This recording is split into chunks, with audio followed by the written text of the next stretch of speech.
300 కోట్లను మాత్రమే కేటాయించినప్పటికీ ఒక్క సంవత్సరంలోనే 1200 కోట్లకు పైగా ఖర్చు చేసి రైతులకు ఉపశమనం కల్పించాం. తోతాపురి మామిడి రైతులు, ఉల్లి రైతులు, కోకో గింజల సాగుదారులు, పొగాకు రైతులకు తదితరులకు మద్దతు అందించాం.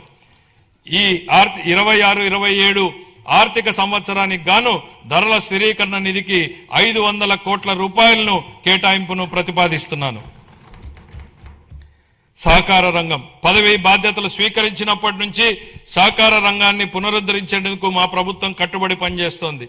యాప్కాప్, డీసీసీబీలు ప్యాక్స్ తో కూడిన 3 అంచెల సహకార వ్యవస్థను బలోపేతం చేయడం ద్వారా గ్రామీణ ఆర్థిక వ్యవస్థకు మరింత బలం చేకూర్చాం. 25-26 ఆర్థిక సంవత్సరంలో 53.2 లక్షల సభ్యులకు సేవలందిస్తూ 7,600 కోట్లకు పైగా వ్యవసాయ రుణాలను మంజూరు చేశాయి. ముఖ్యమైన సాధనంగా 2021 ప్యాక్స్లను డిజిటైజ్ చేయగా అందులో 2017 సంఘాలు ఈ ప్యాక్స్ గా కార్యకలాపాలను నిర్వహిస్తున్నాయి. దీనివల్ల సేవలు అందించడంలో ఆలస్యం గణనీయంగా తగ్గి పారదర్శకత పెరిగింది. 26-27 ఆర్థిక సంవత్సరానికి గాను వ్యవసాయ మరియు అనుబంధ రంగాలకు 13,598 కోట్ల రూపాయల కేటాయింపును ప్రతిపాదిస్తున్నాను. వ్యవసాయ బడ్జెట్ ను సమర్పించే సందర్భంగా ఇందుకు సంబంధించినటువంటి వివరాలను మా సహచర మంత్రి గారు సభకు సమగ్రంగా తెలియజేస్తారు. పాఠశాల విద్య, ఉన్నత విద్య, నైపుణ్యాభివృద్ధి, ఉపాధి, శిక్షణ విద్యనుద్దేశించి నెల్సన్ మండేలా గారి మాటల్లో, ప్రపంచాన్ని మార్చడానికి మీరు ఉపయోగించగల అత్యంత శక్తివంతమైనటువంటి ఆయుధం విద్య. విద్య అనేది కేవలం భవనాలు, పాఠ్య ప్రణాళికలు లేదా పరీక్షలకే పరిమితం కాదు. తన బిడ్డ మంచి భవిష్యత్తును సాధిస్తాడనే నమ్మకంతో ఉన్న తల్లి కళ్లల్లో కనిపించే ఆశే విద్య. గ్రామీణ ప్రాంతానికి చెందిన ఒక విద్యార్థి వైద్యుడు, ఇంజనీరు, ఉపాధ్యాయుడు లేదా సివిల్ సర్వెంట్ కావాలని కలలు కనే సంకల్పమే విద్య. మా ప్రభుత్వం విద్యను కేవలం పరిపాలనా బాధ్యతగా కాకుండా ఒక నైతిక కట్టుబాటుగా పరిగణిస్తుంది. మా దృష్టిలో పాఠశాలలను నిర్మించడం అంటే భవిష్యత్తును నిర్మించడం. శ్రీ నారా లోకేష్ గారి నాయకత్వంలో రాష్ట్రంలో విద్యా విధానం దృక్పథం లక్ష్య సాధన దిశగా దృష్టి సారిస్తోంది. పిల్లలు గ్లోబల్ స్థాయిలో పోటీ పడగల నైపుణ్యాలతో సిద్ధమవుతున్నారు. 2019-24 మధ్యకాలంలో ప్రభుత్వ విద్యా వ్యవస్థ తీవ్రమైనటువంటి సంస్థాగత వెనుకబాటుకు గురైంది. సమగ్ర ప్రణాళిక లేకుండా చేపట్టినటువంటి సంస్కరణలు గందరగోళాన్ని సృష్టించాయి.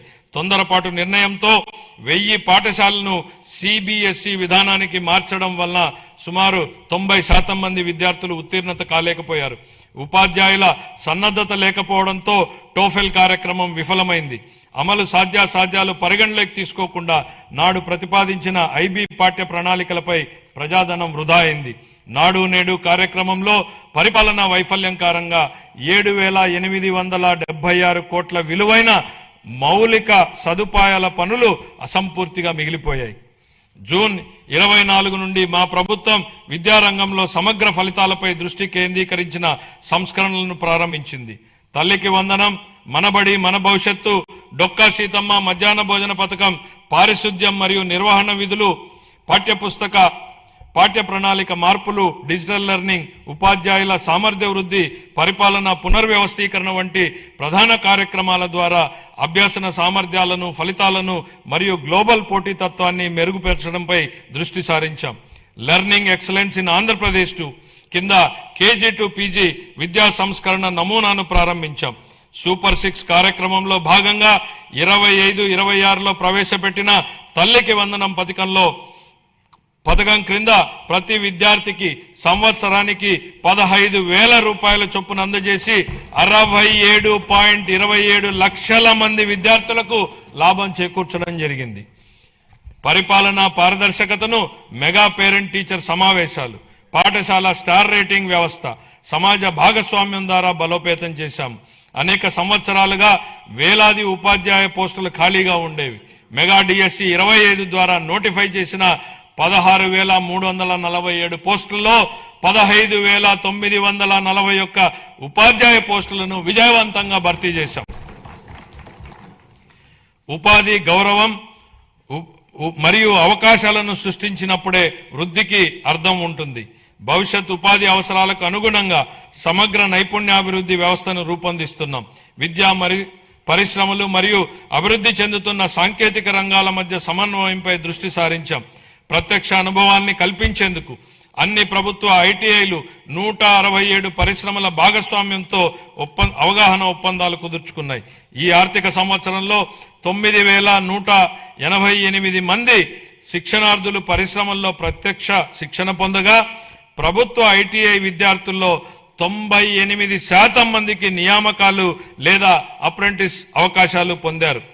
26-27 ఆర్థిక సంవత్సరానికి నేను ఈ క్రింది విధంగా కేటాయింపులను ప్రతిపాదిస్తున్నాను. పాఠశాల విద్యాశాఖకు 32,308 కోట్ల రూపాయలు, అందులో ప్రజా పాఠశాలల మౌలిక వసతుల సమగ్రాభివృద్ధికి 1,500 కోట్లు, ఉన్నత విద్యాశాఖకు 2,567 కోట్లు, నైపుణ్యాభివృద్ధి మరియు శిక్షణ శాఖకు 1,232 కోట్లు.